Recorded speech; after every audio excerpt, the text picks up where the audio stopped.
바닥에 누운 아틀라스가 엄청난 그 아크로바틱한 동작을 가지고 관절을 막 꺾으면서 일어섭니다. 목을 앞으로 이렇게 돌리는 그런 장면입니다. 꽤나 그로테스크한 그런 장면을 보여주고 있는데요.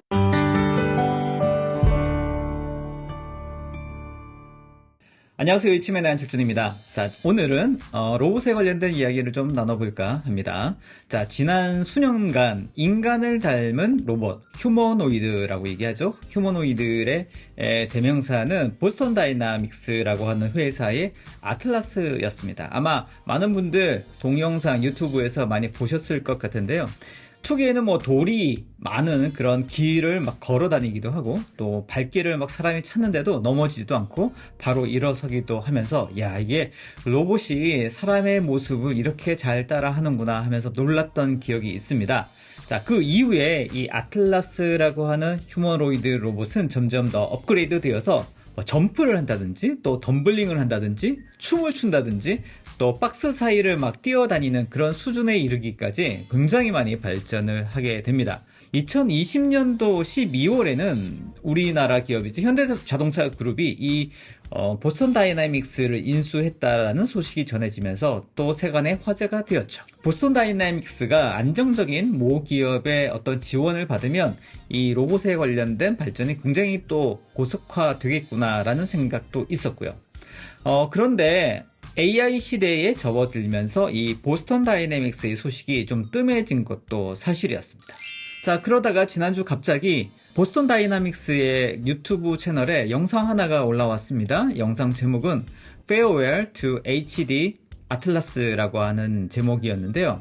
이 영상에서 이 아틀라스가 그동안 보여줬던 여러가지 성공과 실패의 모습, 영상의 역사를 보여주면서 마지막에 아틀라스가 꾸벅 인사를 하면서 마지막 작별을 고하는 그런 영상이었습니다. 모기업이 현대자동차라서 그런지 마지막 인사도 한국적인 정서로 이렇게 고개를 이렇게 숙이면서 인사를 하는 마지막 장면이 인상 깊긴 했는데요. 아무튼 시대를 풍미했던 아틀라스가 이제 작별을 고한다라는 메시지에 많은 사람들이 놀라기도 했습니다. 그런데 바로 그 다음날이죠. 한 40초짜리 영상이 올라왔는데 All New Atlas라고 하는 영상 제목이었습니다. 자, 지금 보고 있는 이 영상인데요. 보시는 것처럼 바닥에 누운 아틀라스가 엄청난 그 아크로바틱한 동작을 가지고 관절을 막 꺾으면서 일어섭니다. 그리고 얼굴을 이렇게 180도로 돌린 상태에서 막 걸어오면서 목을 앞으로 이렇게 돌리는 그런 장면입니다. 꽤나 그로테스크한 그런 장면을 보여주고 있는데요. 이 얼굴도 모양이 굉장히 달라졌습니다. 동그란 얼굴이 카메라를 좀 이렇게 주시한 것 같더니만 몸을 돌려서 저벅저벅 밖으로 나가는 그런 영상입니다. 굉장히 짧은 영상인데 기존의 아틀라스와는 완전히 다른 모습을 보여주고 있죠. 기존의 방식으로는 경쟁에서 이길 수 없다라는 절박함이 이 짧은 영상에서 드러나면서 이 뉴 아틀라스라고 하는 모델이 앞으로 어떻게 진화할지에 대해서 궁금증을 던져주는 그런 영상이었습니다. 사실 저렇게 엎드려진 상태에서 벌떡 일어나는 거는 보통 사람이 하는 동작과는 다르지 않습니까? 예전에 아틀라스는 사람이 하는 동작을 최대한 따라한다라고 했을 때는 이제 뉴 아틀라스라고 하는 이 모델은 사람의 어떤 동작을 따라하는 것은 의미가 없고 어떻게 하면 가장 효율적으로 움직일 것인지를 고민해서 최적화하는 움직임으로 이 로봇이 동작하게끔 만들겠다라고 하는 의지의 표현이라고 보여지기도 하네요.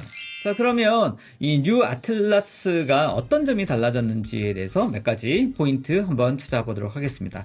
일단 먼저 하나는 기존의 아틀라스 모델은 유압식으로 설계가 되었습니다. 이 유압식 모터에 장단점이 존재하죠. 장점으로는 높은 토크를 낼 수 있다는 장점이 있습니다. 그러니까 힘이 좋다라는 거죠. 이게 가장 큰 장점이고, 단점은 에너지 효율이 낮다라는 것과 또 소음이라든지 진동의 문제가 있다라는 것, 이런 등등의 어떤 문제점이 있겠죠. 오일 교체 등의 유지 보수에도 상대적으로 불리하다라는 게 보여지기도 합니다. 그래서 이번 뉴 아틀라스는 이전의 유압식에서 전기식으로 모델이 변경되었다라는 포인트가 가장 중요한 포인트죠. 기본적인 어떤 구조 자체가 완전히 변경된 새로운 모델이라고 봐도 무방할 것 같은데요. 전기식 모터에는 장점이 있습니다. 폭넓고 다양한 움직임이 가능해져서 복잡한 환경에서 더 효율적으로 움직이는 게 가능하다라고 하는 게 어떤 일반적인 장점이라고 보여질 수 있고요. 무엇보다도 에너지 효율이 높아가지고 동일한 배터리로도 꽤 더 오랫동안 움직이고 활동할 수 있게 된다라는 것도 장점이겠죠. 아마 그리고 생산적인 측면도 유압식보다는 훨씬 더 유리하다라는 측면도 고려되지 않았나 싶습니다. 사실 현재 대부분의 이 안드로이드 형태의 로봇들은 다 전기 모터, 전기 액추에이터를 이용해서 만들어지고 있는 그런 현실 때문에 이 보스턴 다이내믹스도 기존의 어떤 자신들의 방식을 던져버리고 새로운 전기 모터의 방식의 로봇을 개발하고 발전하는데 포커스를 두었다라고 보여집니다. 사실 이렇게 막 예전에 아틀라스가 뛰어다니는 모습 있지 않습니까? 이건 유압식으로 되었기 때문에 가능한 그런 모습이다라고 보여지고요. 사실 페어웰 영상에서 이렇게 막 관절이 터지면서 막 유압이 기름이 막 터지는 그런 장면들도 연출이 됩니다.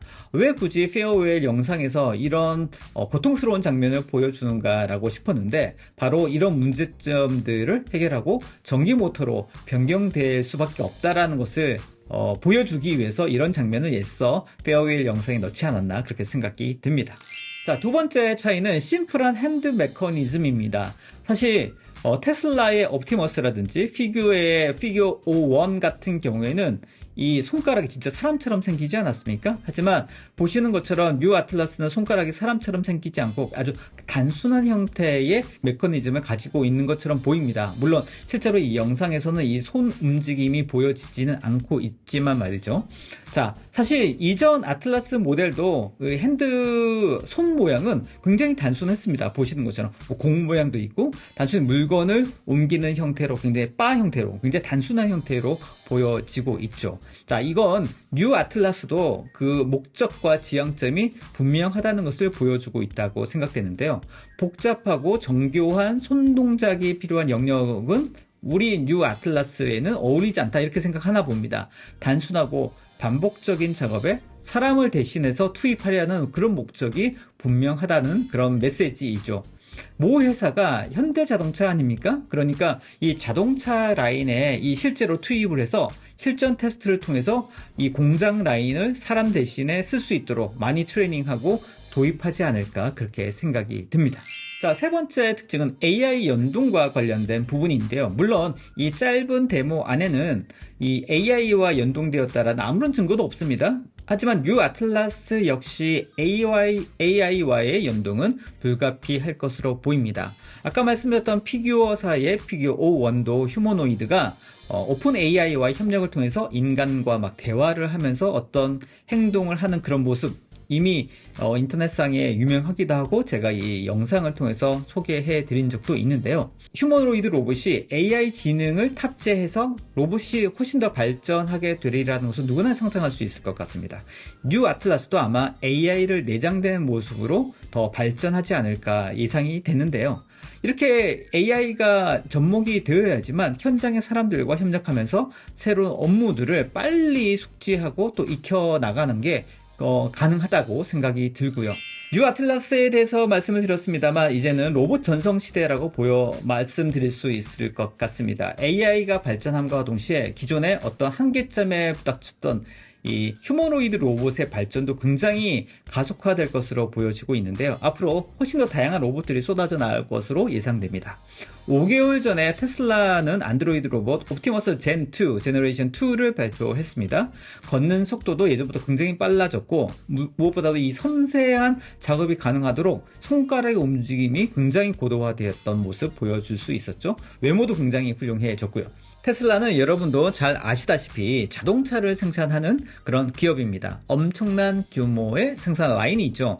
그리고 일론 머스크에는 화성에 로켓을 보내려고 하는 미션이 있습니다. 이런 미션을 가지고 만들고 있는 스페이스 X가 있죠. 자, 생산 라인, 자동차 생산 라인, 그리고 우주로 로켓을 보내려고 하는 이 두 가지 목적 다 인간을 대신할 그런 휴머노이드 로봇이 꼭 필요한 분야이지 않겠습니까? 그래서 테슬라의 이 로봇이 앞으로 어떻게 더 발전할지 지켜보는 거 굉장히 흥미로울 것 같습니다. AI와 접목하는 부분 가장 먼저 앞서 나간 회사는 피규어라고 하는 스타트업입니다. 스타트업이긴 하지만 거의 1조에 가까운 투자금을 오픈 AI라든지 마이크로소프트라든지로부터 받았기 때문에 사실 엄청난 회사라고 볼 수 있겠죠.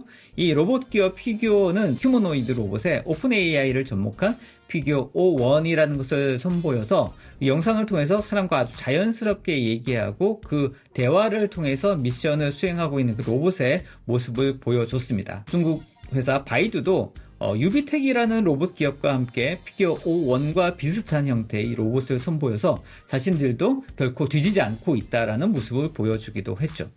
이 밖에도 오픈 AI가 투자한 노르웨이의 원엑스 테크놀로지 AS라고 하는 것도 챗 GPT가 적용된 이족 보행 로봇 형태로 개발을 진행 중에 있고요. 또 생츄어리 AI도 피닉스라는 휴머노이드 로봇을 개발하고 있는 것으로 알려져 있습니다. 아마존도 어질리티 로보틱스라고 하는 기업을 지원하면서 업그레이드된 로봇을 준비하고 있습니다. 정말 로봇 전성 시대다라고 부를 만도 하죠. 자, 앞으로는 우리 주변의 휴머노이드 로봇을 아주 쉽게 만날 수 있는 날이 올 것 같습니다. 생산 라인이라든지 물류, 재난 지원이라든지 돌보미 서비스 등 수많은 분야에 있어서 로봇이 적용될 것 같습니다. 그동안은 제한된 영역에서 로봇이 적용되었고 또 사람의 제어나 컨트롤이 원체 복잡하고 또 정교하게 이루어져야 했기 때문에 적용 분야가 한계가 있었죠. 하지만 이 로봇이 AI를 탑재하게 되면서 분위기가 완전히 바뀌어지고 있습니다. 독자적인 움직임과 또 활동이 가능해지고 또 학습을 통해서 훨씬 더 복잡한 형태의 미션도 수행하고 이런 미션이 사람들과의 협력을 통해서 또 대화를 통해서 쉬운 컨트롤을 통해서 이루어지고 있기 때문에 아마도 많은 부분에 있어서 인간을 대체할 수 있도록 변화되지 않을까 그렇게 생각하고 있습니다.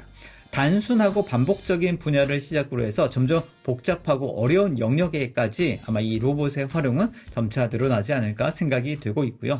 자, 지금까지 로봇의 전성시대에 관련된 다양한 이야기 살펴보았습니다. 생성형 AI가 세상을 바꿔나가고 있을 때 이렇게 휴머노이드 로봇도 AI의 발전과 함께 굉장히 빨리 가속도가 붙고 있는 그런 현장과 상황을 보고 있습니다. 우리가 앞으로 이런 부분들이 어떻게 발전하게 될지 굉장히 흥미진진하고 약간 두려운 마음으로 지켜볼 필요가 있을 것 같고요. 앞으로도 또 AI, 로봇, 또 관련된 새로운 기술들과 또 소식들이 전해지면 또 영상으로 알려드리도록 하겠습니다. 자, 이치맨 안철준이었습니다. 좋아요, 구독, 그리고 알림 설정까지 부탁드리겠습니다. 감사합니다.